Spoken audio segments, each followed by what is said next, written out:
What's going on, beautiful people? Welcome to We Teach AI Designs. Today, I am here with Thaddeus. Thaddeus. So, tell me a little bit about yourself, Thaddeus. Uh, my name is Thaddeus Howze. I am a writer of speculative fiction. I am currently a writer for DJ2 Entertainment. I write as a member of a writing team. We are writing on insert mysterious thing here because I can't tell you anything. But we are writing on it. We've been doing it for about 10 months. It's been a lot of fun. And I've been a writer for, let's say, 12 years now. And I was an IT guy before that. I did college. I taught college. I helped build colleges and college networks, and so I've been dealing. And I'm ex-military, so I've been around a long time. I've done a lot of things. These days, I'm putting a lot more energy into writing because I want to write a book, a speculative fiction book that I like, that I think is interesting to me, and that will make me happy, and that I just want to keep writing. My writing has become my passion, and my creativity is my passion. So that's how we met, because I was interested in art and interested in writing, and the two of these things come together really interestingly with your latest addiction, sir. Absolutely. I mean, it seems like to be the world's latest addiction. Like, what's your thought process on like this whole AI art revolution, awakening thing that's happening right now? I have written many essays with people, pro and con. Mm-hmm. And one of the reasons I even got involved in this was because I created a page called Everyone Hates Midjourney. Midjourney is one of those tools that's being used right now that you can take a textual prompt, write some text, and then have the AI interpret that text and turn it into a picture. Mm-hmm. A few years back, this was not remarkable. It was an interesting idea, but if you saw the work 2 or 3 years back, you'd have been like, yeah, that's going to do something one day, but no time soon. No one would take it seriously. Yep. But that was 3 years ago. If you try that now, people can say, so, matter of fact, I've seen people read this thing poetry, and it has turned back art. I no That's longer know what to huge. say about it other Yeah. than, whoa. And it's decent art. It's not perfect, but no art is. And that's the Mm-hmm. part that's really interesting, is that it produces these amazing pieces of art. However, in how it produces those pieces of art is the dilemma. Mm-hmm. That, sir, is where you and many other people disagree. You want to use it, and many other people don't want you to. And the reason why is because how we're teaching machines to learn is by adopting data that exists in the real world. Now, let me be the first to say that every one of us learns the same way. You learned by looking at existing art and copying it using your skill set, your neuromuscular skill set. You learned to build the dendrites together that would make drawing that line smoother and easier and more practice. And you got more stylized, and you eventually learned your style. First, you learned someone else's style, and then you got better. And then you could do some more of that stuff, and then you could learn another person's style, and then you started merging those two or three styles, and soon you found your own style, and soon the neuromuscular activity that made it possible for you to remember how to make that thing is now part of your brain's network, your neural network. Well, we did the Yes. same thing, except we took a bunch of people's pictures on the internet, photographs, images, art, paintings, all that stuff, massed it all together, created a neural network of resources, and then taught it how to interpret that using words. And that is how this thing came to be. And that data set is now the bone of contention, because that data set of all these images includes art that belongs to other people. And they feel that even though their art isn't being directly lifted, it isn't directly lifted, it is interpretively interpreted and then turned into art. And they don't like that. And they want to know what their rights are. They want to know what their opportunities are. They want to know whether you should be able to do that and why. That's the challenge. That's a very interesting thing because ethics have been a hot topic in this AI art world. You know, I was explaining it to a friend of mine who just kind of know surface level, you know, what has been going on with the AI art, you know, thing community and stuff, especially like with some of the issues. Now, when you say that the issue is the way the machine is learning and it takes other artwork from the internet, right? Takes it from other artworks from the internet. Mm-hmm. Okay. So one thing I learned a long time ago, because I do digital marketing, is that when you upload a picture to Facebook, you don't own that photo. Facebook does. When you upload a picture to Google, Gmail, essentially to almost every social media website, Instagram, Twitter, TikTok, you are not the owner of that content. The internet, the whoever, you know, has The that host, content yeah, the host has is who has the content is they're the owner of it. they're the owner of it. So you give up your rights as soon as you upload it to the internet. So and saying that, because you know, like I watch YouTube, so you know, you have a bunch of YouTubers that create videos, and you have whole YouTube channels that's built on reacting to the videos that other people have created. So I guess for, you know, what would you how would you answer um the response to some of the AI art is being, or art AI art is stealing, if the if I were to say, hey, the content you're uploading already, it's a free use to anyone on the internet anyhow. Anyway, the moment you upload it, if you want your content to be safe and sacred, then you don't upload it. You draw the painting and you don't take a picture, then you don't upload it, because as soon as you do it to Facebook, they own it. And that's a I'm going to go ahead and say that's probably how the courts are going to talk about it. That's probably how the courts are going to mention it. That's probably how the courts are going to deal with it, because technically what you just said is really true. If Mhm. you don't want anyone to utilize your art or your art style, then theoretically you don't upload it.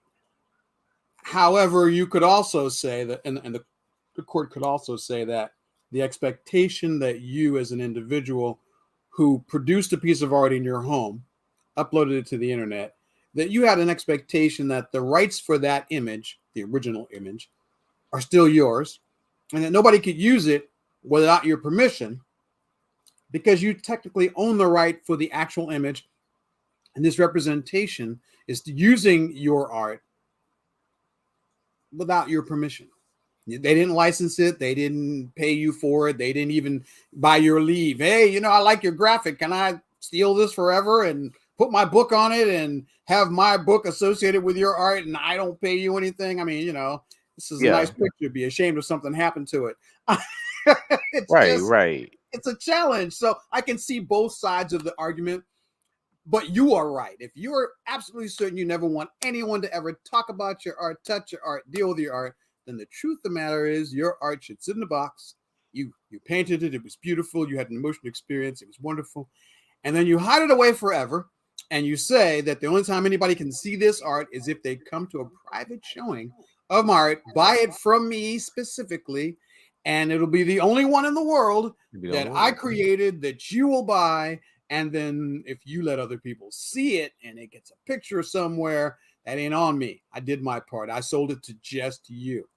And if Right. you wait, and I'm betting ultimately in the future, there will be people who make their living producing one individual, hand painted, handcrafted, hand designed individual piece of work that will have no duplicates.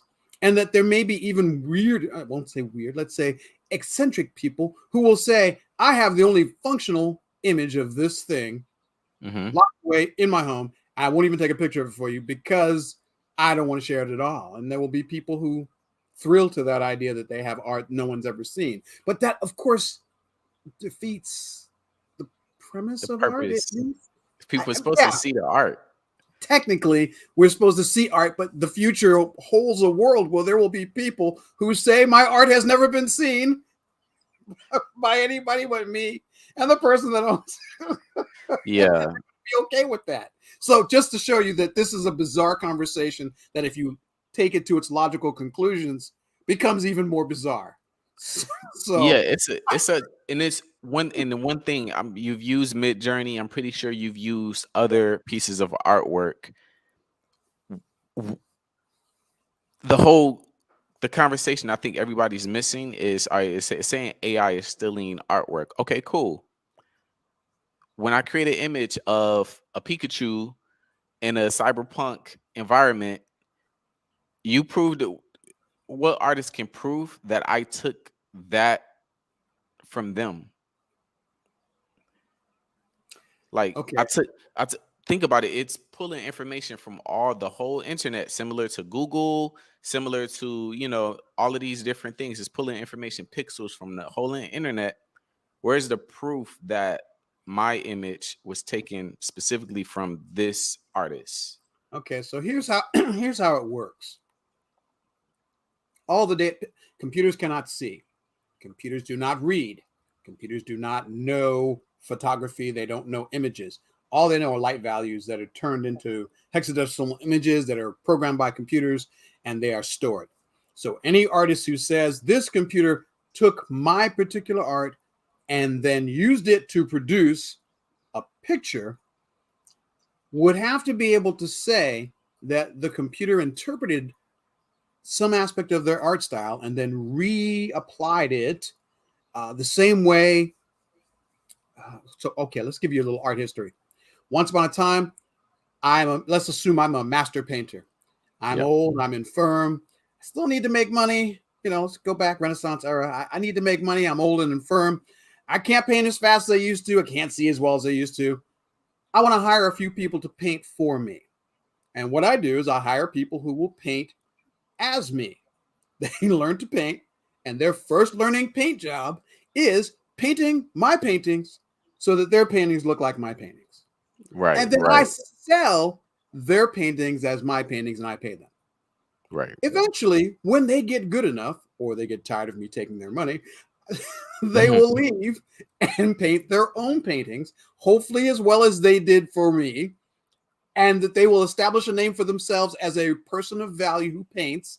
And I learned under such and such who taught me how to paint. So you're getting some of my fame, and you're now making your own fame, and you are now your own artist. And one day in the future, you will hire young artists to paint like you for as long as that can happen. The Mhm. truth of the matter is, all learning is iterative.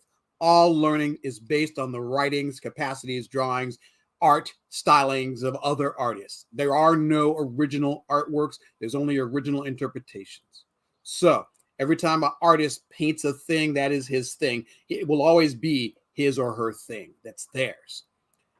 I agree. If their algorithm shows up on the internet at some point in the future, that will be learned by the internet. And just like a person learns an art style, they could learn it and replicate it over time. The benefit of being a computer is time is really small to you. Time is compressed to you. So what would have taken us years to acquire a skill set, an AI can acquire in mere minutes. And Yeah. they can create works that look like other works that were created by other artists. When I was a kid, we used to look at different comic books, and we would compare how John Byrne would draw one Superman and Kurt Swan drew another Superman, and the question would be, which Superman do we like better? Do you like Mhm. Kurt Swan? His Superman was thick and kind of square in the middle, 1950s, bulky across the chest. He looked a lot like George Reeves, the TV Chris Superman. No, Christopher no, Reeves? no, George Reeves. Even before there was Christopher Reeve, there was a Mm. Superman, black and white television, who was Black and called white. George. Yeah, Yeah. black and white. Before your time, youngster. Check them out, though. They're not bad, except for when he ducks. People shooting him with guns, and he's like, yeah, shoot me. And then as soon as they throw their gun, he ducks. Wow, that's really odd. Right, because it never occurred to anybody that Superman, if he was bouncing bullets, would duck from a gun.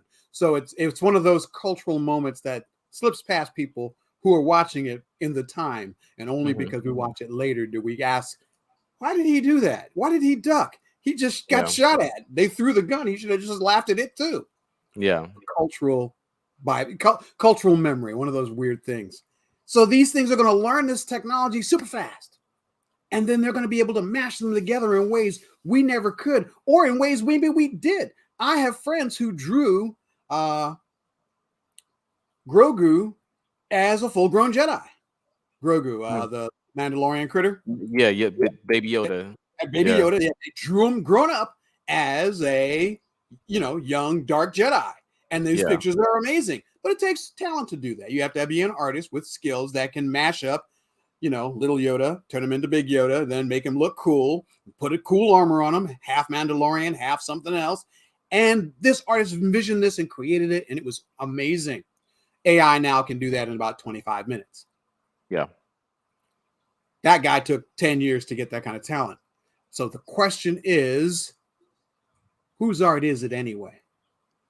Whose art is it when we have machines that can copy art styles instantaneously, effortlessly, terrifyingly quickly, and be beautiful in almost every way that is meaningful? Half the art I've ever seen from Midjourney at this point looks like if you took it into Photoshop and touched it up, you could have a masterpiece. I mean, Mhm. it's really, really impressive art. Maybe you should show them your page. That way people can see that it's not just me saying, he's awesome. No, show them some of the stuff you've created so we can actually both be talking about something meaningful, because Yeah, I'm impressed by Midjourney.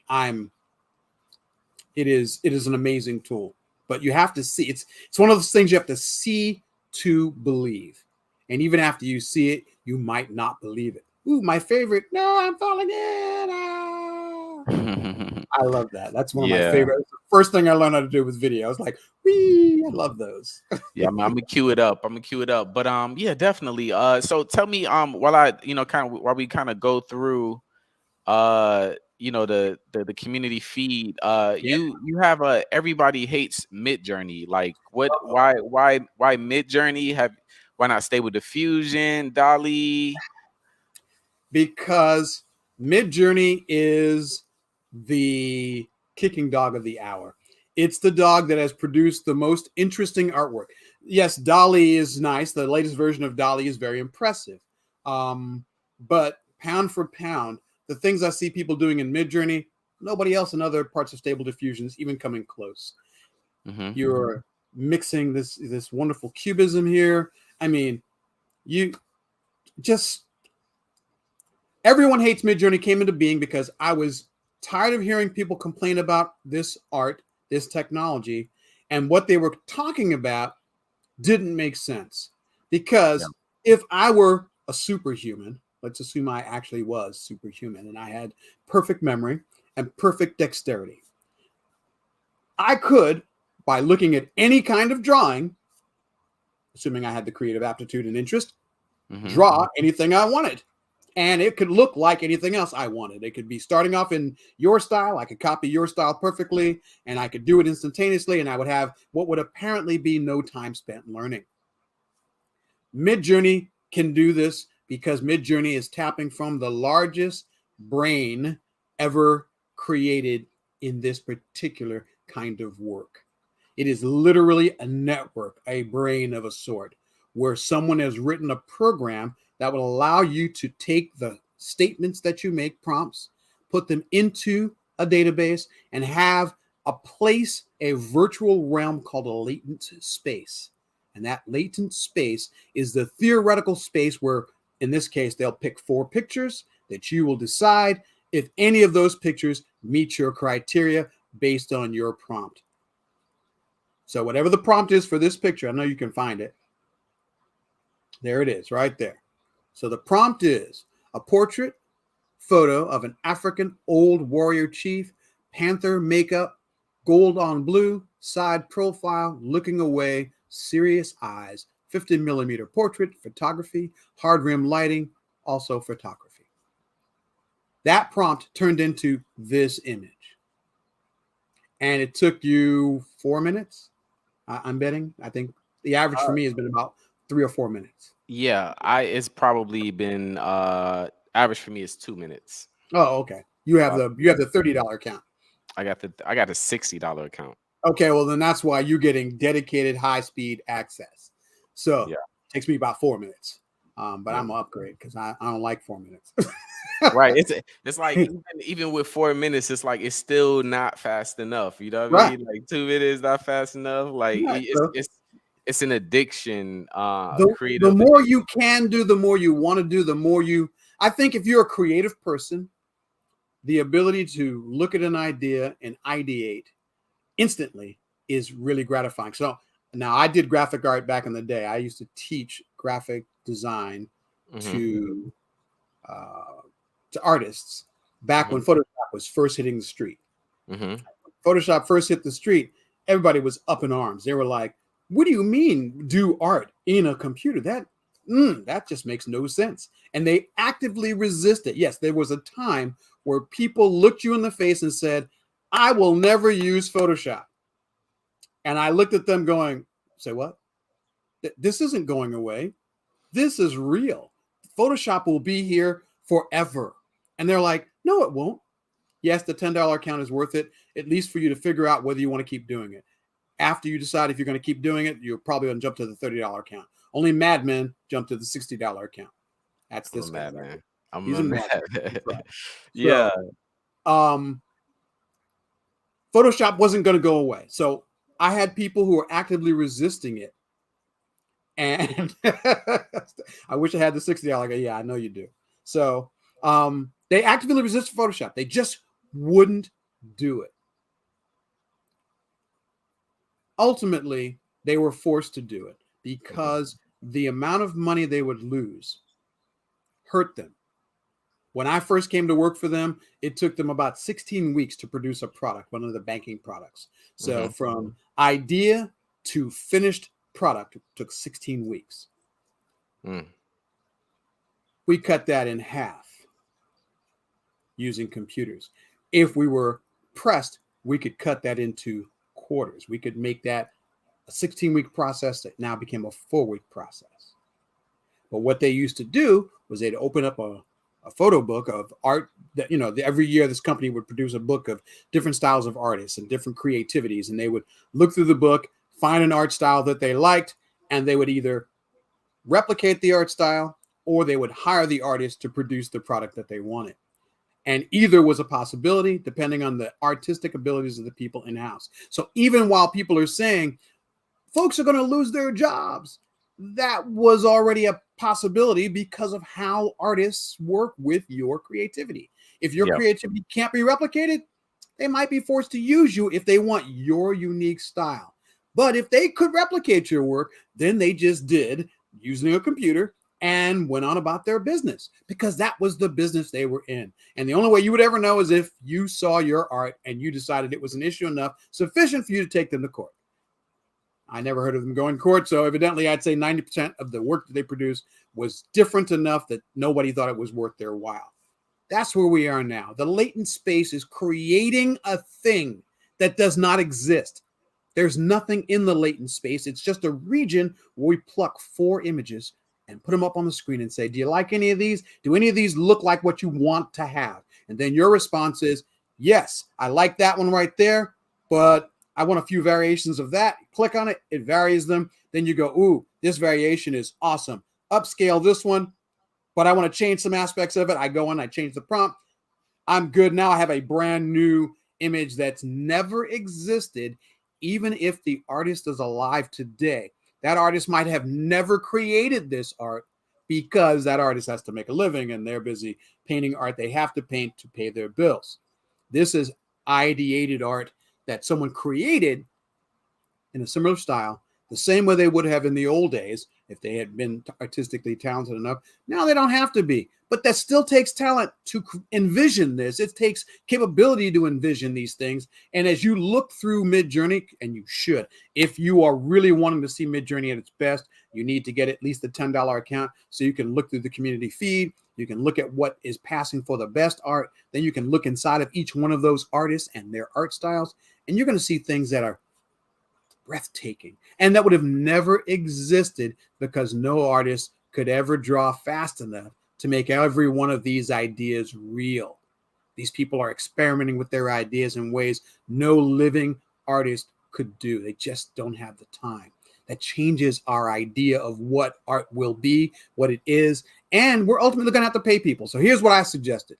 My idea for this is the same way AIs can reference the latent space and decide what frameworks they're going to be using. If you have to use the artist's name to get a particular art style, that reference should give them money. That's the easiest way to do it. What about Hold on, Basquiat? hold on. So Oh, where you at? if you and I are working on a project Yeah, yeah, and yeah. we want a particular artist's name to show up as part of our art style, we pay him a royalty, a whatever, 2 cents. I don't care. Somebody define an amount of money that's going to make it worth his while and pay him as part of the deal that he is licensing his style. We're not taking his art.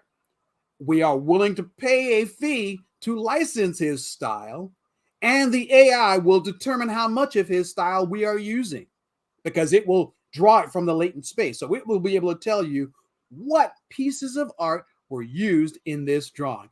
It might be annoying, it might be a problem, it might be petty, but ultimately it might be the only way to decide that a latent space image has a fingerprint. Just like you and I have fingerprints, it has a digital fingerprint. That fingerprint should be able to be mapped. It should be able to be reverse engineered. And I should be able to say, if this image is 70%, Mobius, the Mobius estate gets for me whatever I pay Midjourney. Midjourney pays them some percentage of that. The Yeah. end. The problem is resolved because you can track the fingerprint, the digital fingerprint of every image. And that should give somebody some money. Somebody should be able to say, I'm a registered artist. I registered in this database. I expect to be paid every time I produce a piece of work that you reference for that stuff. And then, of course, that would be the next question. How do I make money with this? That's you. I'm gonna sit here and let you talk now. Okay, so I want to knock out some of these questions. Appreciate everybody for leaving comments inside the chat. What's the best way to make passive income? And I want to make sure I can make some money with Midjourney. So I want you guys to understand that this right here has cut off like this. Midjourney has created a way that you could whatever you think you can design, you can create. So it's cut off a lot of time, a lot of energy, having to pay a different artist to be able to do it. So in 2 minutes, 4 minutes, 10 minutes, you could create 8 to 10 dope images. So if I were you, supply and demand, I would look up graphic tees. I would look up setting up a Shopify store. I would create maybe about 10 images, and I would start putting those images on merchandise and running a advertising campaign, a marketing campaign for that images. So let's say you were to put like Baby Yoda on a t-shirt, do that. You could do that through Shopify. You could do that through print on demand websites like Printful. You can even do it in Canva. You can sell these t-shirts and run an ad campaign. Let's say you want to do it $100 a week, $100 a month. And they're gonna run advertisements through Facebook, Instagram, Twitter. Start an ad campaign for your business. Look up graphic tees and that marketing business model. That would give you a good opportunity to be able to make some passive income. It's not gonna make you rich in a day. It's gonna be slow and steady income, and it's gonna work as long as you do. But that's a good way. Anything to add? I'm gonna add to this. If you stick a Baby Yoda on a t-shirt, when Disney come for you, and they will come for you one day, you make any money, they're gonna come for you. I want you to understand that you will get a cease and desist, and they will not. Yeah, Redbubble, T Public, yeah, there's a bunch of them. But when Disney says cease and desist, they ain't joking. Yeah. You will cease, you will desist, or they will come find you, and you will not enjoy it. You will all the money you've made, they will claim it as their own. So don't do that.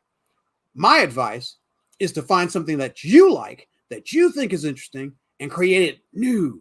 Create something new. Don't use other people's stuff. Just avoid that where you can. You know, I wear these t-shirts. I wear superhero t-shirts.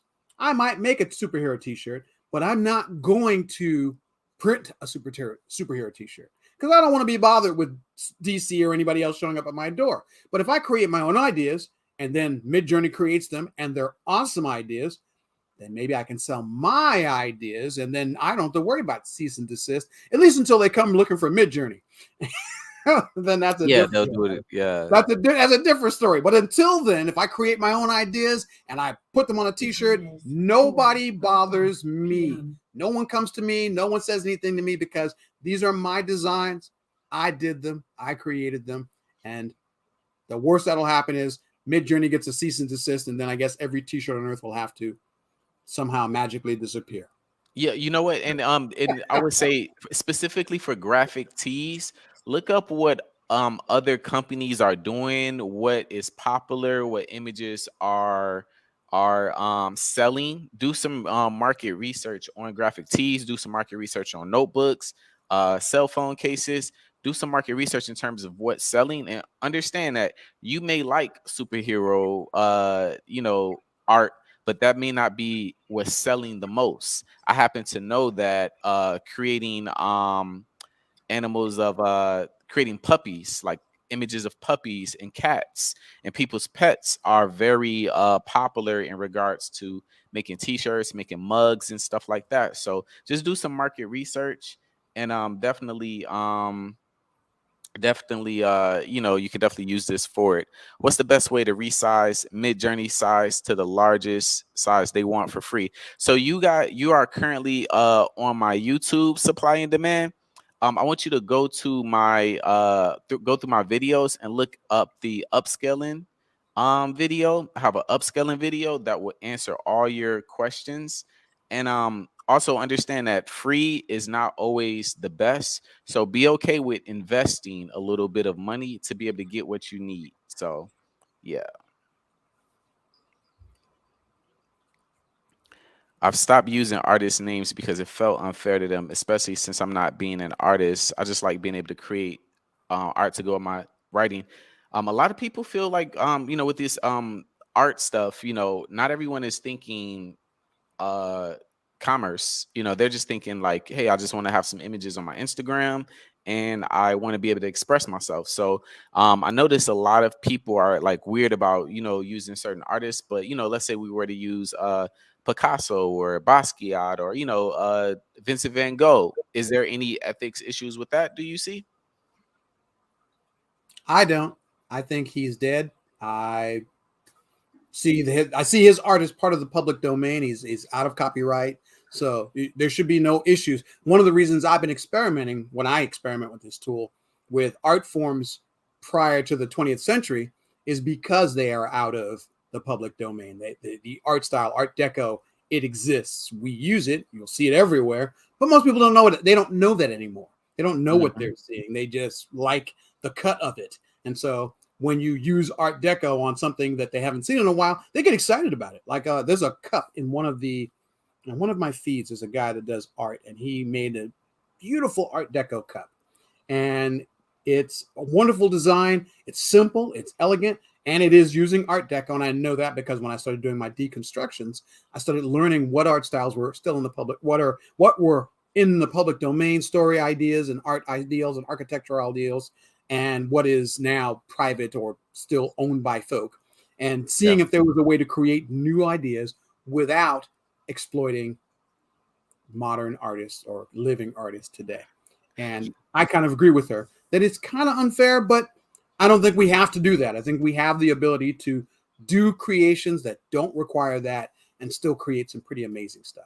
Yeah, and I also want to say, because she said she stopped using artist names. I guarantee you probably don't even know JJ, the artist here in Orlando, Florida, that makes this particular art.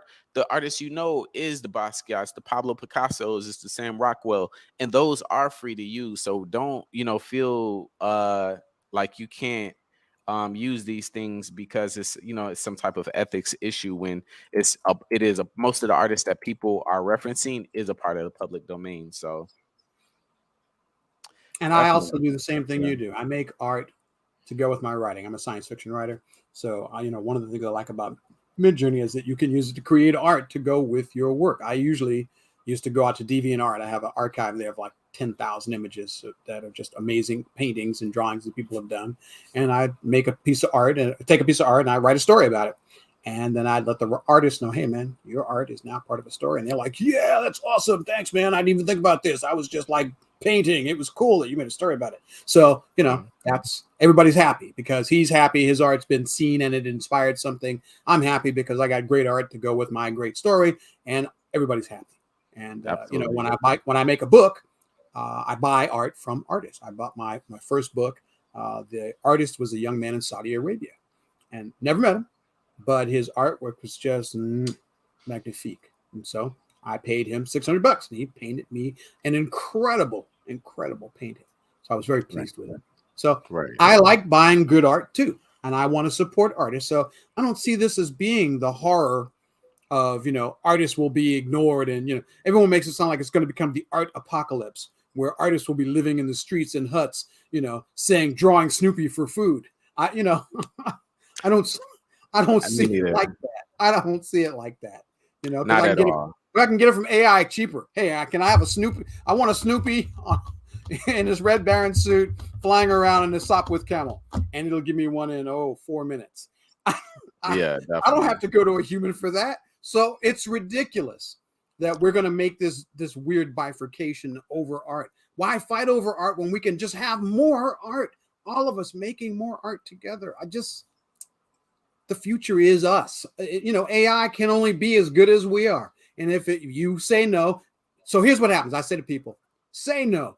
Don't allow AI. No American should produce AI art from a country, a company that's in this country today. We will outlaw AI art in America. Okay. China says, wow, that's really short-sighted. Hey, you companies over there that are like feeling oppressed because your government's insane, why don't you come over here and we will let you make AI art servers and you can produce your AI art in China. And because the internet's still the internet, you can still buy it from us and we'll sell it to you. Sounds great to us. And we'll keep it moving.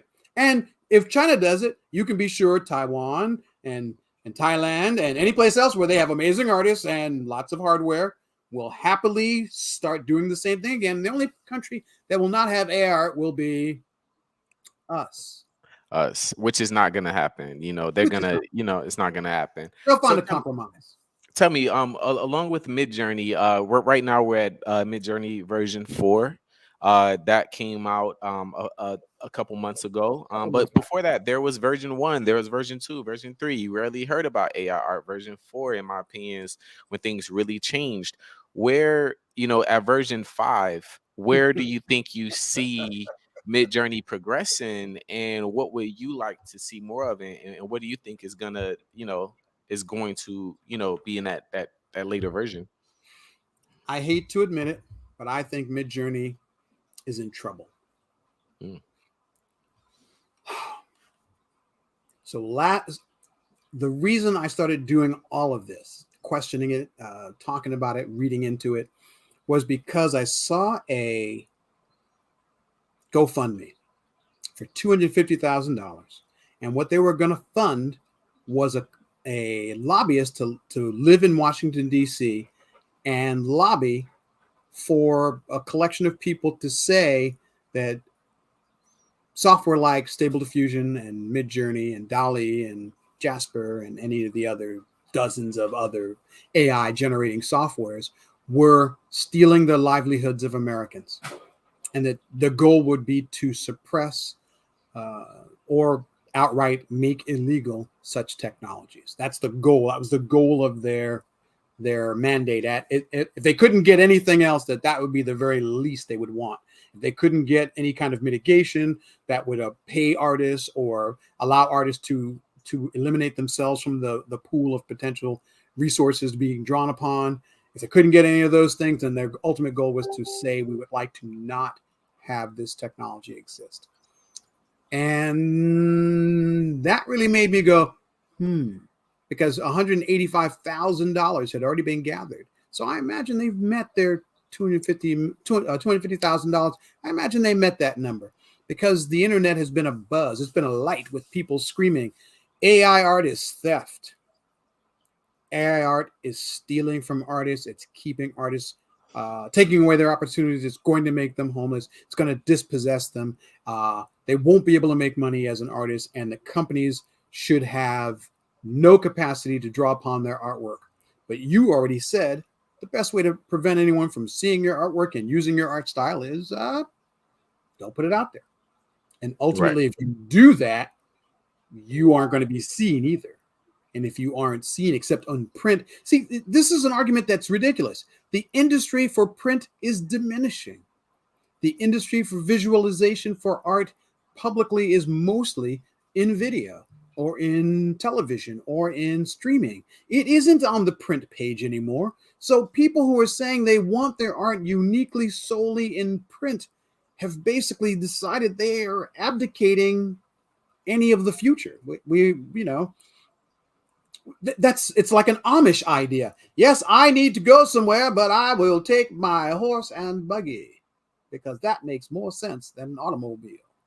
Hmm. Okay, it's cleaner in the environment. Okay, I'll buy that. It's a little slower and a little bumpier, but I am not going to hold you to joining me in my automobile if you don't want to. Just you can't be surprised if the next time you look at Midjourney and it's producing in between frames and producing low resolution animation today, and in two or three versions, if things don't change, if laws don't stop it from doing what it's doing, if people don't decide that it's just too much change too quickly, we could have the same thing happening now as we did when Disney and Pixar became two separate. When John Lasseter left Disney because he wanted to create 3D art, and everyone's saying nobody will ever watch 3D animated things. That's an abomination. Who will do that? And Disney laughed and said, "Get out!" Ha ha ha! And they Yeah. sent him on his way.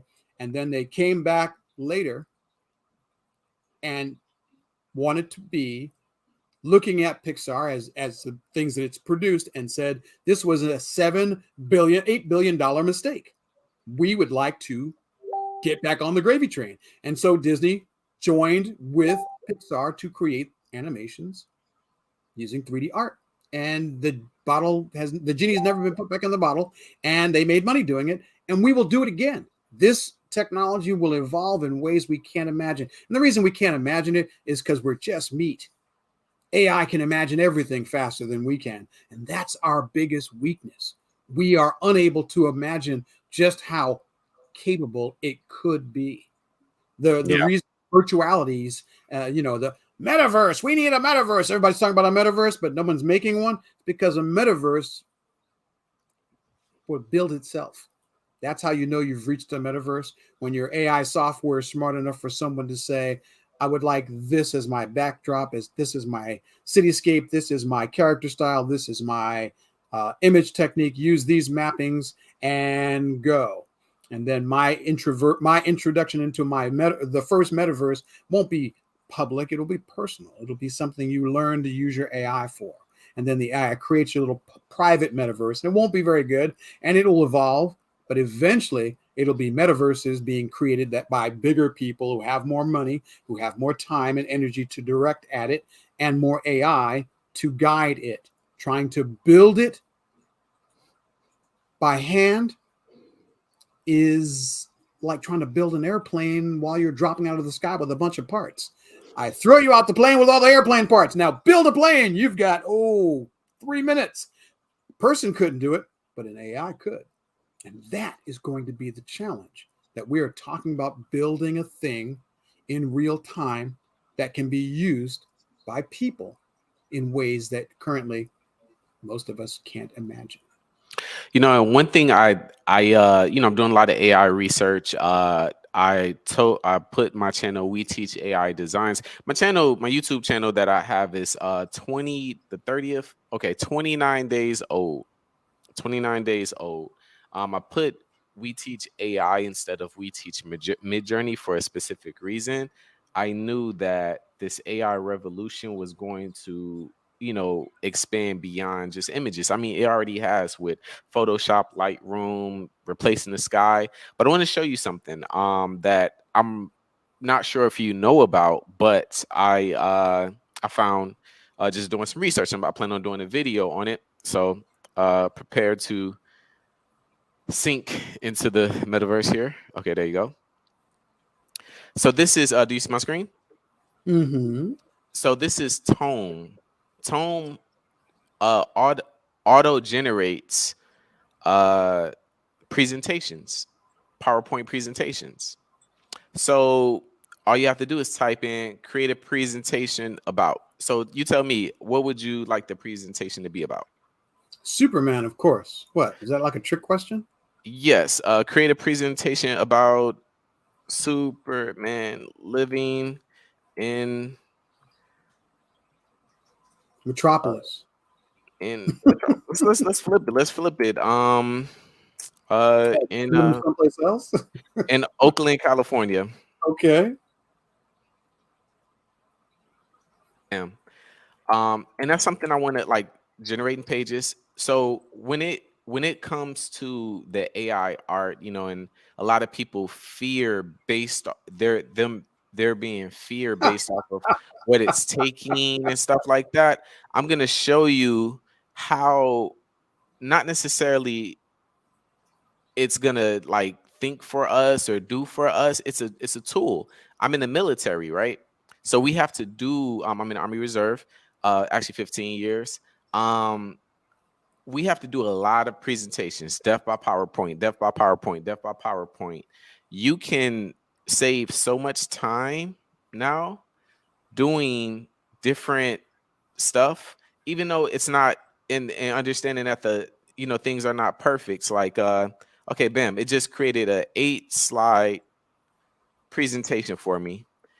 I'm pretty sure it's very general information. Superman soars over Oakland.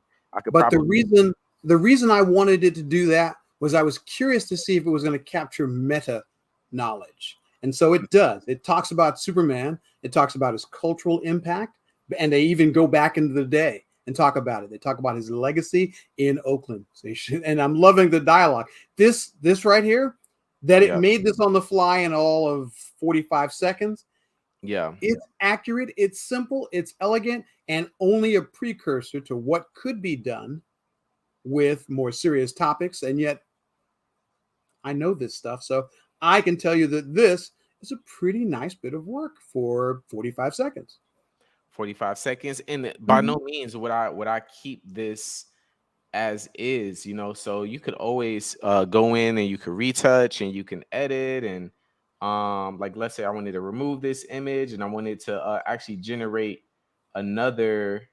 Let's say I wanted to change all the colors here. I wanted to take it light, take it yellow. We could take it this color. We could change the images. So but just the layout, sometimes creating a presentation can be so daunting. To have a title and bam, we have the outline. Okay, cool. I could impact on the could There you lot go. of I'm saying legacy in the Bay Area. Right. So it's one of those things to whereas like one thing I want to encourage people to do is, the interview I did before was with Dino the artist. He does not create, he does not save anything out straight out of Midjourney. When he saves it, he immediately opens it up into Photoshop. And some of the stuff that he's able to do, the compositing work, is just unreal. That he's able to create. And I want to encourage people to take this stuff to the next level. You can create horizontal images and you can create stories on YouTube based off of the images that you see. You could create two characters, and you know what, not the characters is going to look the same every single time, but people will kind of forgive that if you give them a good story. Wait a minute. Hold on now. Okay. I already have a couple of Everyone Hates Midjourney's articles that are talking about storytelling. So there's this one guy. He has been he experiments with telling sequential storytelling, doing sequential storytelling. And his early stories, all the characters look radically different. But the better he's gotten at experimenting, the more likely his story elements are contiguous, congruous, and look more alike. So Mm. as his experience grows, so do his story quality. So he's at story number 51. And this in story number 51, he's created a video game interface. And he talks about a story that he writes about a video game company that never existed and how there's a video game interface for a game that never existed, but it's beautiful. It's a beautiful piece of Midjourney art. And then there's an artist I know named Natrice Gaskins. She's an AI artist, AI science person. She's people ask her for her name and her art and some of the things that she's produced. So like I learned today that Pele died, and I was like, wow, I wonder what kind of tribute is going to be shown to him. Can I share a thing for you? Yeah, yeah, of course. Oh, you would hit the stop screen. You hit the present at the bottom, Mm-hmm. I got and it. then go from there. Can you see it? I do, and we could see it right there. That is probably from an old photograph when he was in his prime and he was youth. And Natrice has taken that graphic and turned it into a 3D bas relief, highlight, high res. Just, it's sumptuous, it's rich, it's beautiful. It's the kind of stuff that should go on a wall somewhere. And if you were a Pele fan, you would want this picture. Her Yeah. artwork is legendary. She uses uh, Midjourney, Stable Diffusion, a couple of others that she really enjoys, and all of her artwork is just almost always breathtaking. And this was done today because he died today, and she did this probably after she learned the news, and she does most of her work on her own servers and her own place, and she tweaks and modifies and you know look her up. She will leave you weeping. The art is just so fantastic, and she's not using anybody else's art. She's using her own art. She's an artist, so but she might use a photograph Hmm. and make it her own. She turned that photograph into her own thing, and it's just a thing of beauty. So I just want you to understand there are things out there that are mind blowing. Since I've got you, let's see if I can bring in that other thing I was going to show you. Okay. All right. Oh, so here's an example of her. This is her page, and she does work like this. So she has composite work, layered work. She does. Oh, she did a. This right here was she was doing a Kwanzaa tribute. So these Hmm. are the she's done at least 3 thus far of the Kwanzaa images, and they are all just amazing. So she composites. So there was an argument about whether you can do black and white art for like coloring books for people of color, and the questions were why was it we couldn't get certain kinds of looks because we're dark, and yet if you want to make a coloring book, you want it to be light enough to color, and it's a matter of the order that the words go in. There is some machine bias, but that's to be expected. Hmm. But once you figure out how to counter the bias, you can get artwork, and she does that. So here was, I think, yesterday's, and she just it's Yeah. Yeah. Yeah. gives me feelings. So when I Yeah. see somebody that's doing it, and they're doing it in a way that just is amazing, it's just hard to beat. Now, this is my poor primitive page, so I don't want to hear any commentary about my graphics because I am not you, sir. But I am a writer, and I have a character who is an investigator for a paranormal universe, and I was trying to make a badge for him.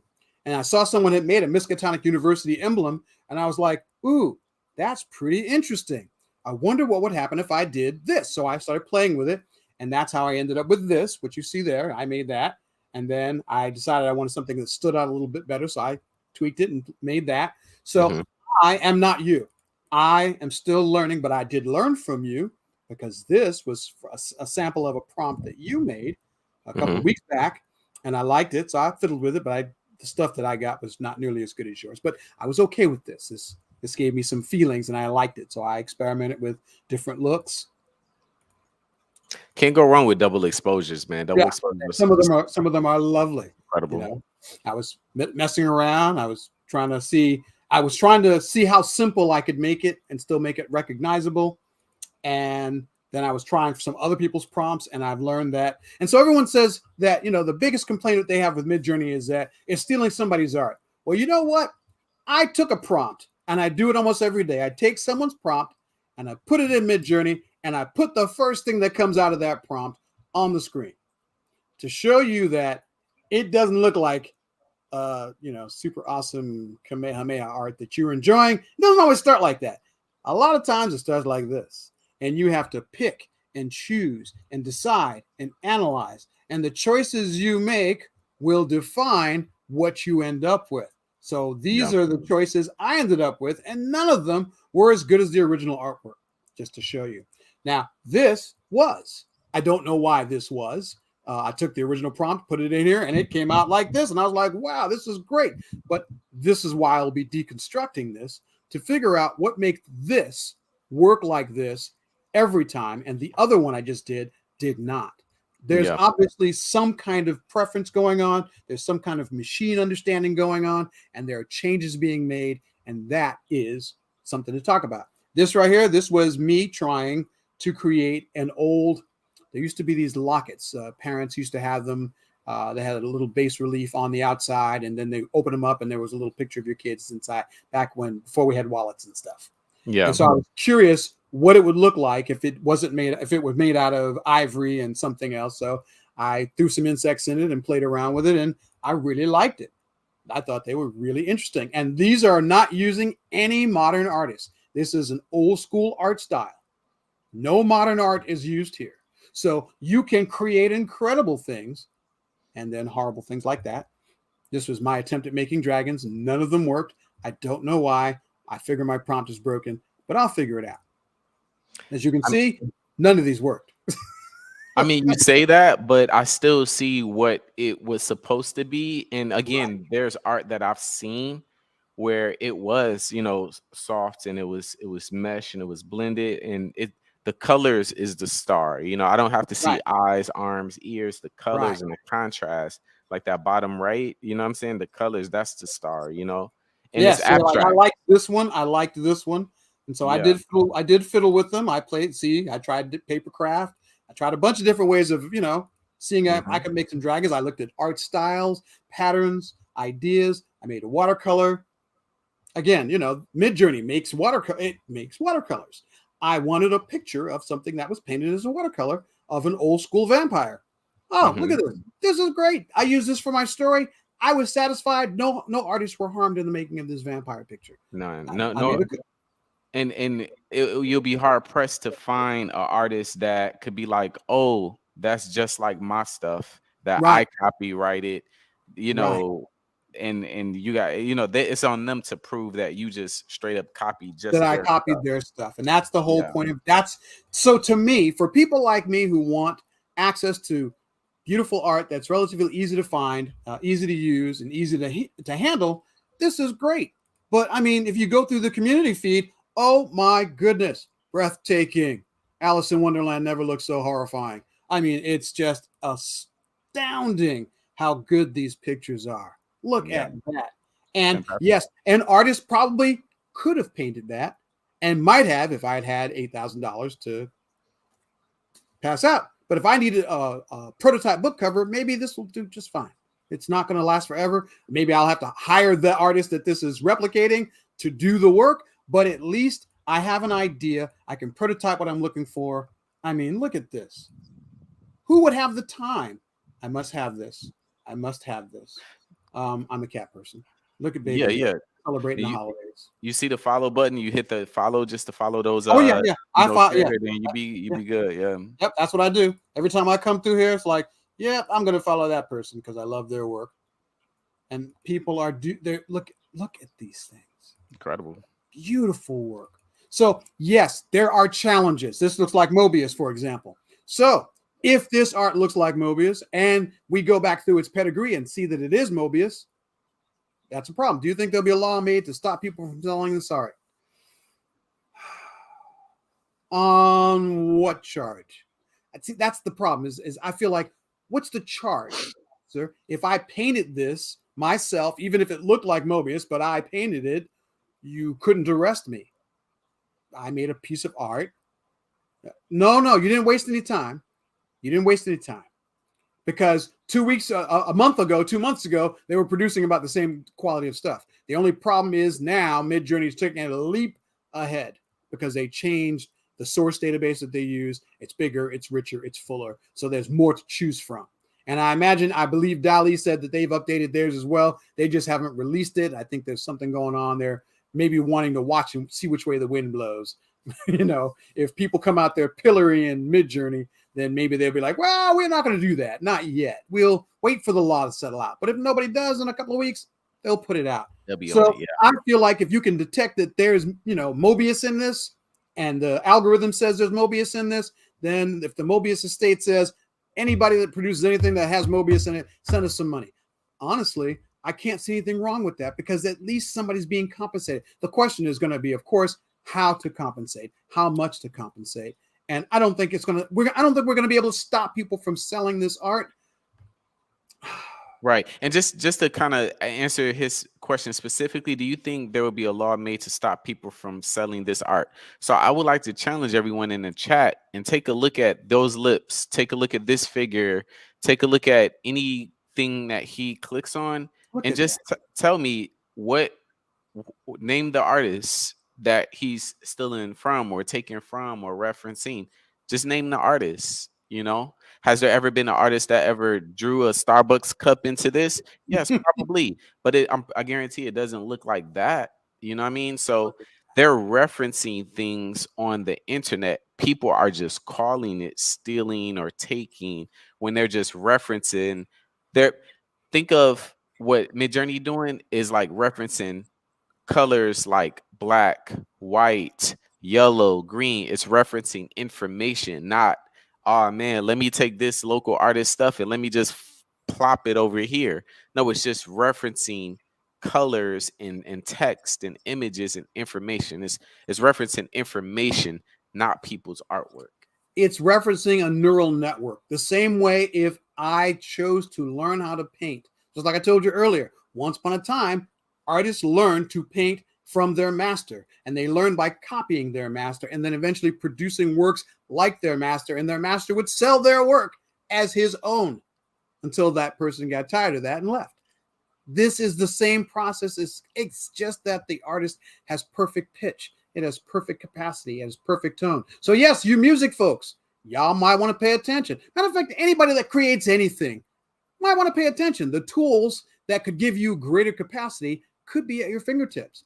Yes, it will be challenging. Yes, we will have to decide if we're going to give people money if you can replicate their art or show that you can replicate their art. Plagiarism is real. But I also I had an essay the other day written about a topic I was just curious about. I was like, what is expansion? And I put it into what is the universal theory of expansion?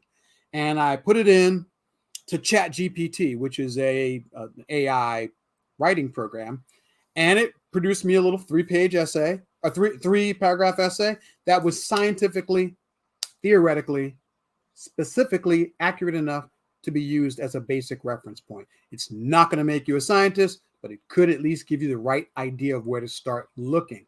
This is the future of our tools, that our tools are smart enough to help us figure out where we want to go, what we want to do, how we want to do it. I see people designing technologies with this tool.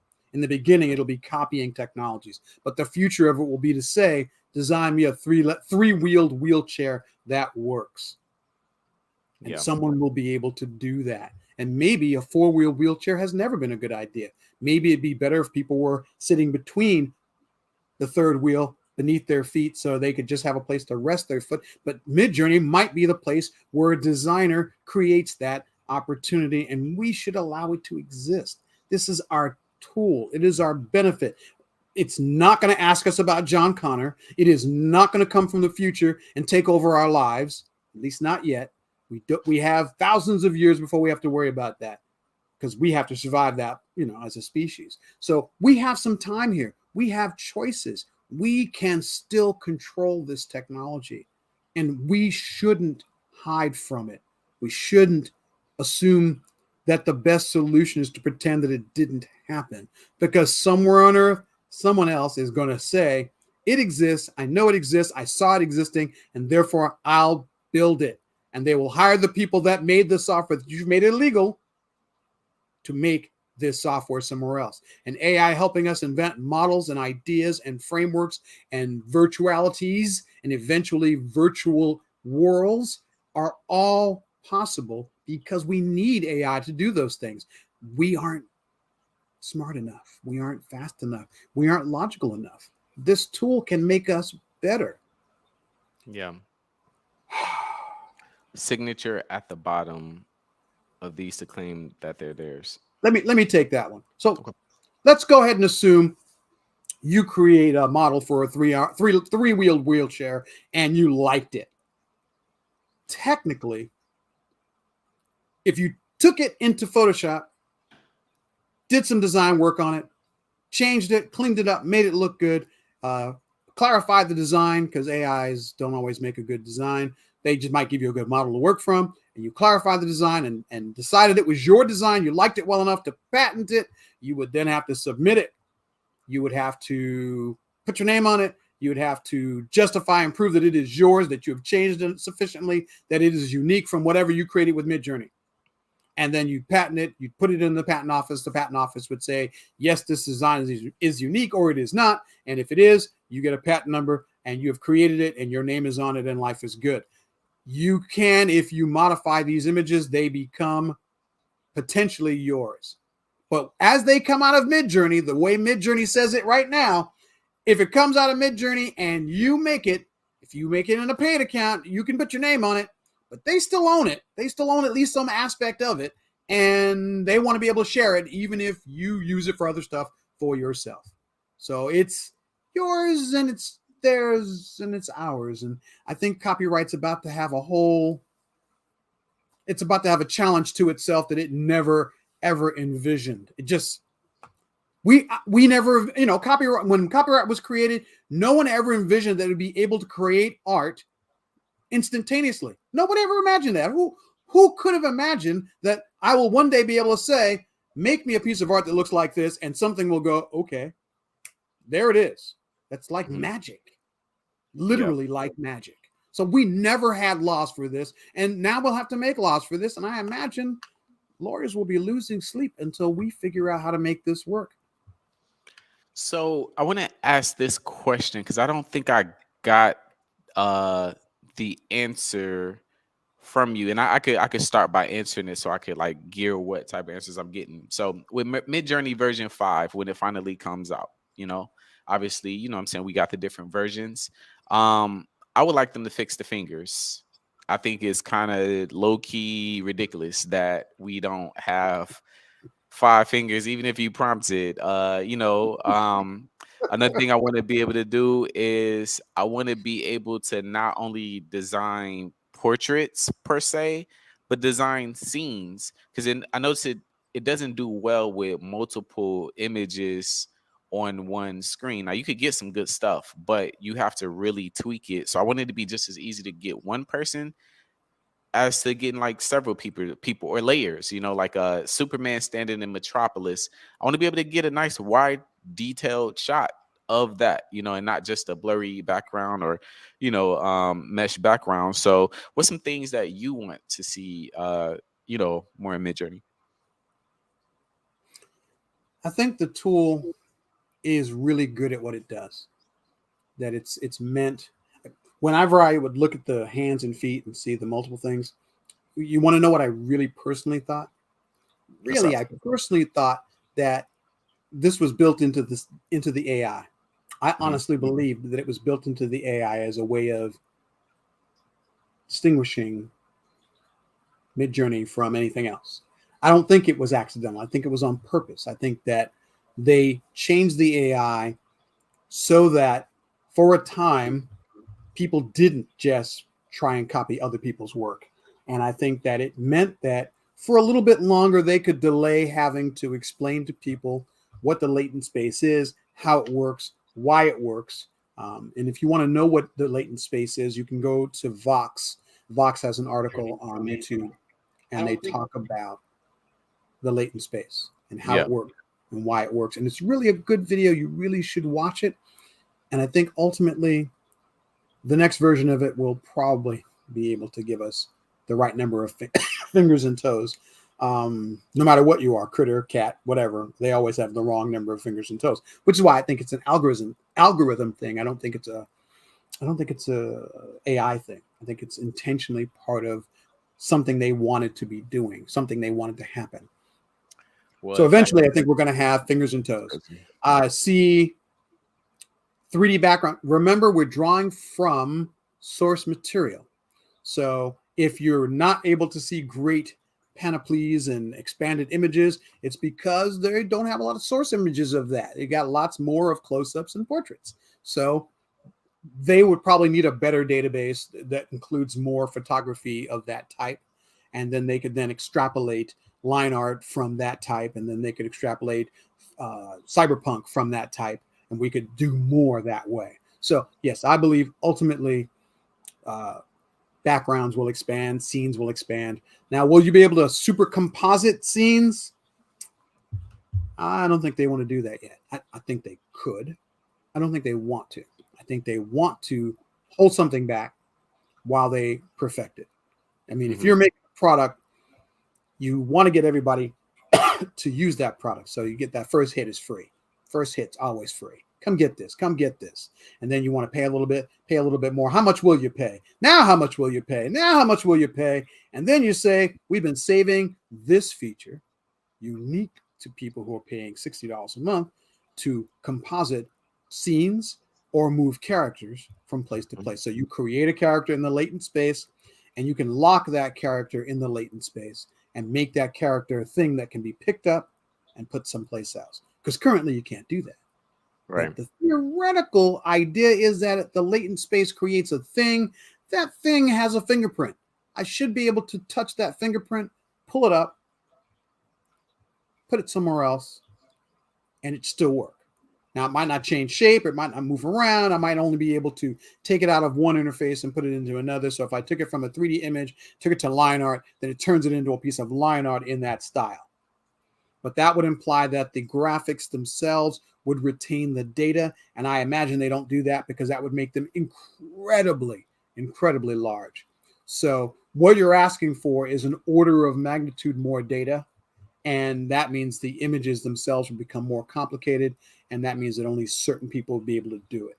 And so if you do that, then only people with really powerful computers or people with really dedicated technologies or people who can afford to have high quality connections to the original source machines so that the image exists on your machine as a flat image, but it exists in virtual space as a three-dimensional construct of the latent space that is frozen in that moment for its use, that it can then interpret and pluck out and put into other places. That's what you want to be able to do. And that means that's an order of magnitude more data than currently they're dealing with. I don't know if we want to see that yet, but I know if they're going to do that, and they probably are thinking about it, they're doing it in their laboratories right now, rubbing their hot little hands together, going, hey, that's a great idea. We're stealing that. And they're going to go do that for themselves. And then when they get it and it works every time in a good way, you'll get it. And that will be when they start offering Midjourney for tens of thousands of dollars, because then studios will want it. Because you can move characters and then you can change backgrounds. Well, that means you can make storyboards. Easy to use storyboards. And that's going to start challenging a bunch of people. But the people who had the art and the artistic ability to learn how to create storyboards the old way will look at this new way and go, ooh, and be happy. They're not going to lose a job. They don't go anywhere, unless they're like, I will never use this technology. Never. It's just too advanced for me. You did that in how many minutes? Oh, I'll be right there. Because that's how long it's going to be. They're going to look at how long it takes them to do it. They're going to look at how long that new kid took to do it. And they're going to be like, hey, new kid, you work for me. You teach me what I know. I'll teach you what I know. Or I'll teach you what you need to know to do what you're doing better. And we're going to make money together. And that's how the old and the new will come together. just like it used to do in the old days. That's Yeah. how it was done. This isn't any different. We're just using different tools. Now, yeah, I'm sure that there'll be plenty of people out there who want to pillory me and say, well, you don't think about the laws and what about the feelings? And, art is a feeling. I know art is a feeling. I am an artist. I know I feel my art so desperately, but I'm also a realist and realize that technology changes and this technology will change art just like Photoshop changed art, just like cameras changed art, just like paper changed art, just like Just like the NPC changed art or the changed laptop software versus hardware. It yeah. just Art is an ever changing, ever moving target, and the art style that is being supplanted or at least being augmented, because I think it's going to be augmented, will require different skills and it will require different knowledge. And here's the secret: if you want to be a good artist, you won't be able to skip learning to do art. Yes, I could start off doing this stuff and have a natural knack for it and create stuff like this. But if I ever want to be as good as Latrice Gaskins, if I ever want to be as good as any professional artist, I'm going to have to understand what has gone before. For me to be great, I need to understand what Art Deco meant, what Art Nouveau meant, what realism was, what cubism was. I need to understand these things so that when I go from the past to the future, I can create art that is representative. It is filled with richness. That it is visually appealing because I understand color and contrast and lighting and shading and depth of field and all of these things that we are experimenting with without understanding. yeah. But I want to be great. I'm going to treat it like any other art style. I'm going to go back and learn what goes before it into the present and then toward the future. Only then will you be able to be an artist and have anybody who says anything about what you do go, hey, look at my color composition. This is not an accident. These colors were chosen because they are a set that is opposed to each other on the color wheel. This is by design. No accidents here. Everything I did here was with purpose, with a particular art style in mind and a particular goal in mind. I am an artist. I just use words to present my ideas that I'd paint if I had the time or interest in painting. I agree. Well, brother Thaddeus, I appreciate your time, imparting your knowledge, giving us your thoughts, and definitely shedding a lot of light on a lot of things in regards to this AI art space. Is there anything that you want to leave with the people before we depart? Um, don't be afraid of technology. I was a technologist. I worked with technology every day for 25 years. And the thing that I learned first and foremost about technology is people fear it because they don't understand it. But it is perfectly understandable because it's a technology. It has to obey the laws. It has laws. It has fundamental physical laws that have to be understood to be used. You don't have to understand those laws. You just have to understand how the machine interprets those laws. So if your Mhm. machine is Windows, you understand how Windows works. You understand how your browser works. You understand how your software works. You learn those rules and then you just build on them. And like everything else, once you learn the fundamentals and you embrace them, not begrudgingly, no, embrace it, loving it, understanding it, realizing it's not going to hurt you.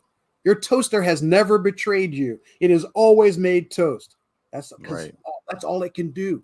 But your computer can only do what you tell it. So if you don't know enough to tell it how to do what you want, then you're never going to get what you want. And how do we do that? By learning. The machine space that's going to one day exist before us will still always be dependent upon us. It will never become self aware. And if it does, we messed up.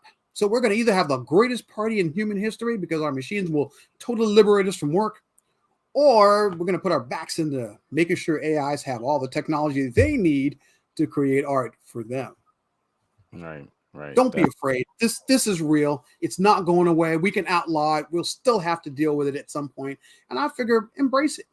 As people of color, this is an opportunity.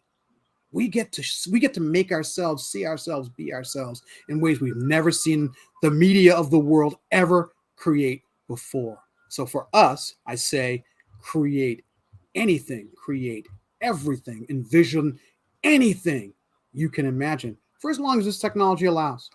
If they don't allow it after a certain time, then you just have to go back to doing it the old way. But don't worry, China will fix that in 3, 2, 1.